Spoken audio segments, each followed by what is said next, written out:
Fathima. കാർമണ്ണ NNM UP school 1ാം ക്ലാസ്സിൽ പഠിക്കുന്നു. ഞാനിന്നിവിടെ പറയാൻ പോകുന്ന കഥയുടെ പേരാണ് കടുവയെ തിന്നുന്ന മാൻ. ഒരിക്കൽ ഒരു ദിവസം ബിമ്മിമാനും കുഞ്ഞുങ്ങളും പുല്ലു തിന്നുകയായിരുന്നു. പെട്ടെന്ന് മഴ വന്നു, പെരും മഴ. അവർ അടുത്തു കണ്ട ഗുഹയിൽ ഓടി കയറി.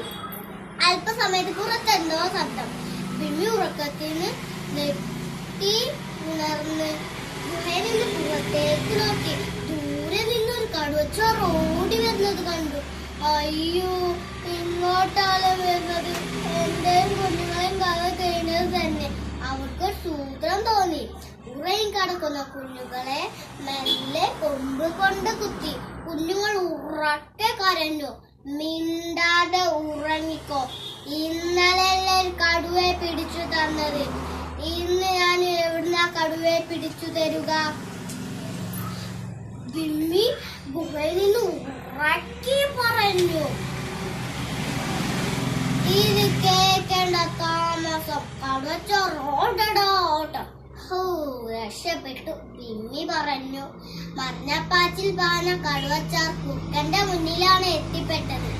എന്താ കടുവച്ചാറെ ഓടുന്നത്? എന്റെ ഗുഹയിൽ ആരോ കേറി കൂടിയിട്ടുണ്ട്. കടുവയെ തിന്നുന്ന ഭീകര ജീവി. എന്ത്? കടുവയെ തിന്നുന്ന ജീവിയോ? എന്നെ ആരേലും പറ്റിച്ചതാവും. നീ വാ, നമുക്ക് പോയി നോക്കാം. ഞാനില്ല, എനിക്ക് പേടിയാ. നിനക്ക് പേടിയാല് നമ്മുടെ വാലുകൾ കൂട്ടിക്കെട്ടാം. വാലുകൾ കൂട്ടിക്കെട്ടില്ല വരവ് ദൂരെ നിന്നോ ബിമ്മി കണ്ടു. ഇത്തവണ പെട്ടത് തന്നെ. അവൾ വരുന്നത് വരട്ടെ എന്ന് അവൾ വിചാരിച്ചു.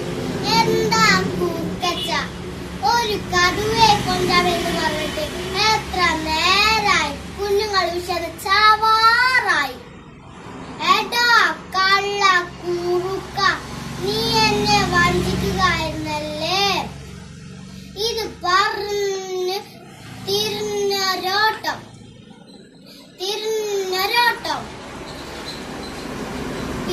പാലും കെട്ടിയിരിക്കല്ലേ. പിന്നത്തെ കാര്യം പറയണ കൂട്ടുകാരെ. ബിമ്മി പൊട്ടിച്ചിരിച്ചു. കൂട്ടുകാരെ, ഇത് നിങ്ങൾക്ക് എന്താ മനസ്സിലായത്? ആപത്തിന് രക്ഷ നേടാൻ ശക്തിയേക്കാളും ബുദ്ധിയാണ് പ്രധാനം. നന്ദി.